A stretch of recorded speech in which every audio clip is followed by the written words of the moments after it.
But yeah, we're going to talk hockey because that game gripped everybody.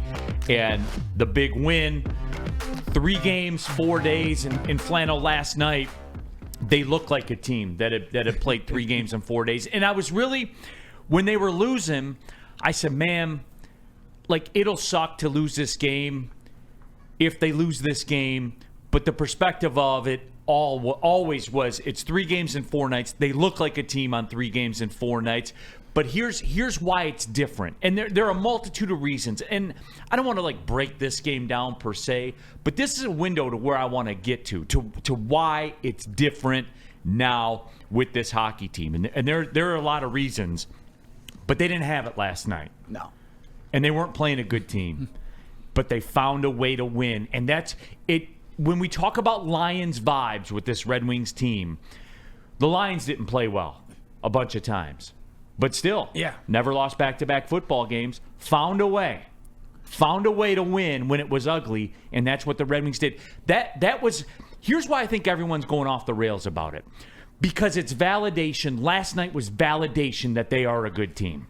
Yeah, and it reminded me a little bit. And I didn't really think about this until you mentioned it. It reminded me a little bit of the home game against the Chicago Bears that the Lions played this year, where Jared Goff threw 3 picks, but they were down by 12 with 4 minutes left, but they ended up coming back and winning. It was a similar type of thing, because when it was 2-1 in the third period, I'm not going to lie, I was a little bit disappointed just because, and I understand it's tough, 3 out of 4 games, but the Blackhawks are the worst team in hockey, and I'm like, damn. I really don't want to lose this one, but I almost got to the point where I was like, all right, if they lose this one, but they win maybe 2 out of their next 3 or go 2-0-1 in their next 3, that's fine. But then what happened? They ended up tying the game in regulation, and then Patrick, MF, and Kane winning it in Chicago in overtime. It was... Like you said, sometimes you're just not going to have it. You're not going to have your fastball, and they won anyway. And I get it. It was against the worst team in hockey, but still, they're now on a 5-game winning streak, and sometimes you just got to win games like that. Sometimes a team that you don't think is going to sneak up and steal one from you, but the Red Wings said, not on our watch, and now they're still just sitting pretty in the standings, at least at this point right now. So bravo to the Detroit Red Wings for coming off of a win where they did have their fastball, and they did play probably one of their best games of the season against the Blues. They go on the road to Chicago. They don't necessarily have it, but they get it done anyway. Bravo. Let's go Red Wings party. It's cool to finally see how electrifying LCA can be. I think it's truly a home ice advantage. And look, man, like, you go through the data, like the whole home ice thing, you know, is a bit oversold. But momentum's important in hockey. No, it definitely is. But I will say this, because they destroyed St. Louis and everything that they stood for on Saturday. Like, Saturday was never, ever a game. And it did make me even a little more concerned about Sunday, but they finished it off. And I guess my question that I want to ask the people, what did the poll end up being, by the way, on the 2 car flags? It was like 56% no, it's not too much. Really? Yeah. Okay, so it's pretty much 50-50. All right, some people are still kind of staying in their shoes. In my gut, I feel like it's too aggressive, Spenny. 2 flags. I agree. Now you keep this train rolling and you win 12 out of the next 14 or something like that. You start talking about you're a 6 seed or a 5 seed. And we can have that discussion, and we will. And what I liked about it is, like you said, Neil, it shows that they can win anyway. Over these past couple games, they've won anyway. They beat, Seattle and Calgary, 2 borderline teams, 2 teams fighting for the playoffs, blew out Calgary, beat OT in Seattle. And then you play one of the most talented teams in the league in the Colorado Avalanche. You beat them in overtime, close nail-biter game, and then you play another borderline playoff team, and you go into their house in St. Louis, and you smack them around. And then you play a weak team, and you don't have your game. You don't have your A game, but you still pull it out. They've beaten every level of NHL team over this streak. No, never do. And now they've proven they can win these games different way. They've proven they can win when they're on a shitty night. They've proven they can win when they're playing a great team, and it's impressive to watch. No, it is. And I guess, Flannel, the question that I ask is, what changed? Like what changed? And I guess it's easy to say It's DeBrincat. I guess it's easy to say Kane's on a heater right now. But what changed? Why was it this year? Why was it when Yzerman's back was to the wall with some fans? In that, when we talked the other day about, I said some people owe Steve Yzerman an apology. That was a pretty polarizing thing out on the social channels. Now, the majority of the people were like, yeah, a lot of people do, but then some people were like, well, it was 5 years. And we gave our reasons. I'm not trying to rehash an old topic, but to you, Flannel, what changed? And if we're talking about this year, I think the 5-game winning streak that they're on is a bit of a microcosm for this season as a whole and for the Yzer plan as a whole. Because when you look at the last 5 games, who has scored the goals? JT Compher 2, Patrick Kane 3, David Perron 1, Lucas Raymond 2, Daniel Sprong 2, Ben Sherratt 1, Mo Sider 1, Alex DeBrincat 3, Robbie Fabry 1. Those are all guys ranging from draft picks to old acquisitions like Robbie Fabry to acquisitions before last year like Perron and Sherratt to acquisitions before this offseason like Compher and Sprong and DeBrincat, and then acquisitions in this season like Patrick Kane. Those are all guys who are some of your biggest contributors, who are Yzerman guys. And I understand that he's been the GM now. This is his 5th year, so most of the guys are going to be his, but those are guys that are all contributing to winning. And I think that has the biggest part in it are the guys that he has acquired. And also recently, and I'll get into this a little bit more, their defense over the last 5 games or so, and even during some of the other games during this stretch, which they shut out Philly, for example, or allowed 1 at Florida, or allowed 1 to Tampa Bay, or allowed 2 at Toronto. It's getting it's getting better, and that to me has really fueled their stretch of 15-4-2. It's the guys that Steve Yzerman has acquired over his time here, and also their defense and goaltending has had a major uptick recently to now, defensively, the Red Wings are pretty much middle of the pack in the NHL, but they're elite at scoring. That's a pretty good recipe to maybe winning a playoff series or two, dare I say. Well, for me, and there are some baselines that I talked about. Before we get to that, though, bada bing, bada boom, this year's Red Wings hockey team is approaching the same feeling the Lions had for me. It's been a while since the Wings made me feel so encouraged. They must re-sign Kane, right? Well, it seems to be a very romantic fling right now. I think we can certainly say that. But make sure you jump into that Woodward Sports chat thread and get your thoughts out there.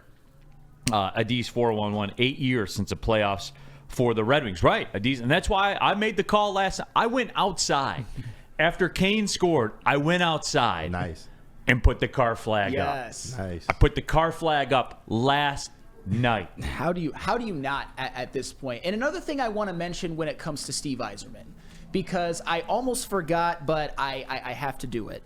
Even guys like Dylan Larkin and Michael Rasmussen, they were Ken Howland draft picks, but Steve Yzerman made the decision to give Dylan Larkin his big contract, to give Michael Rasmussen a long-term deal recently, but who he did not give long-term deals with and who he let walk were guys like Dominic Kubalik, Jacob Verana, and Tyler Bertuzzi. That matters as well, so it's not just the guys that he has drafted or he has acquired via trade or free agency, it's the guys that he has kept around and deemed important to this team and guys that he has deemed not so important. It looks like he has made, at least in terms of recently, his hit rate is very, very high. It's approaching unicorn levels at this point. And he supplemented these draft picks and some, like you said, some of the Ken Holland guys with legitimate NHL veterans, like you mentioned, in Kopp and Sprong and Perron and Sherratt. Like, those guys know how to play in the playoffs. Those guys know how to play in the NHL. They know, like,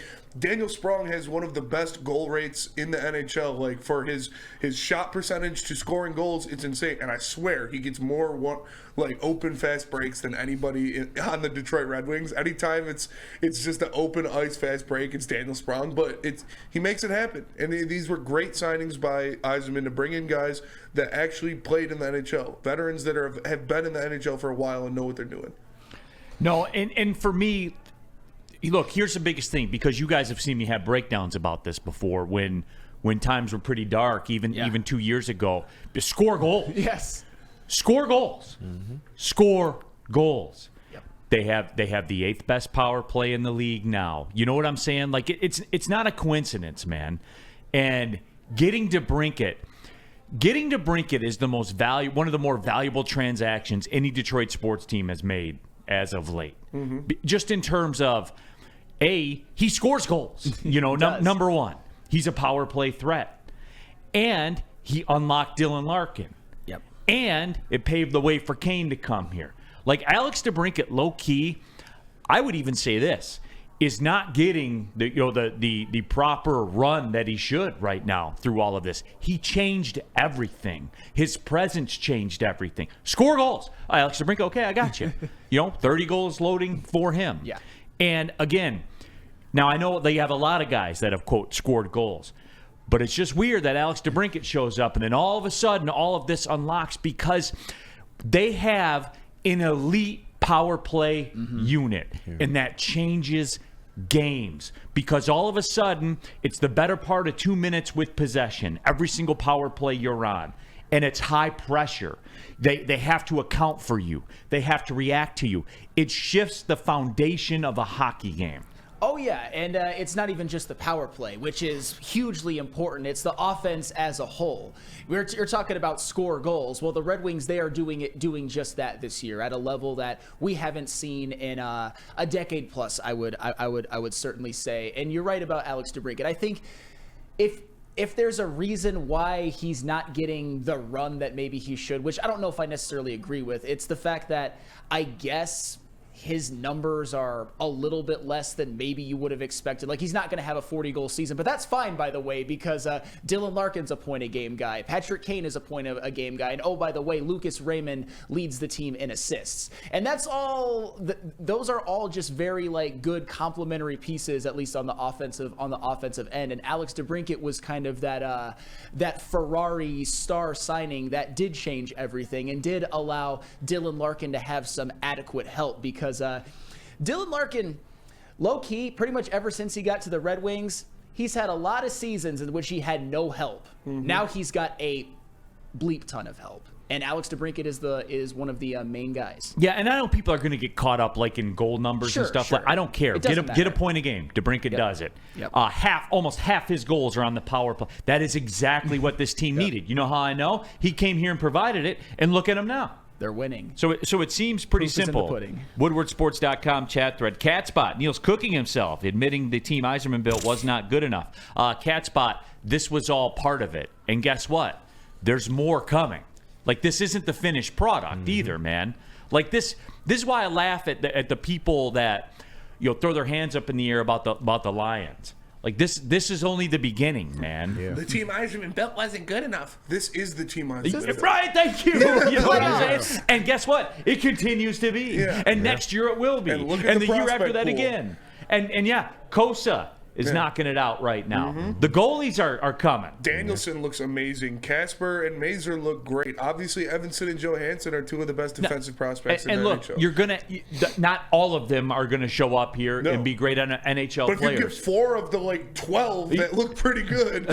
You see what I'm saying? Yeah. Like, that's what it is. DeBrincat forced his way to Detroit. Yzerman did nothing. I don't know, Catspot, because I told you this trade was happening long before it happened. I would say trading for DeBrincat's pretty good. I would say signing Patrick Kane, that was pretty good. He's got more points than he does games played.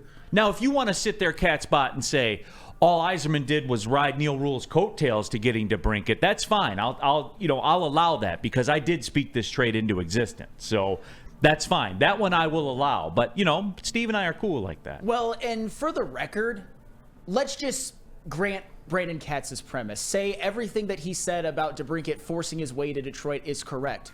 Who gives a fuck? Yeah, right. He's here. He's contributing to winning, Still and the Red Wings done. are going to make the playoffs. Talk to him, Flannel. Like, come on. Who gives a shit? Yeah. I don't even know necessarily. It's Brandon Katz, because his original take was Steve Yzerman will never make a trade for DeBrincat. He doesn't want him. He's not going to do it. And then it happened, and he's like, DeBrincat forced his way. Well, hey, when you can't lose, it's a good spot to be in.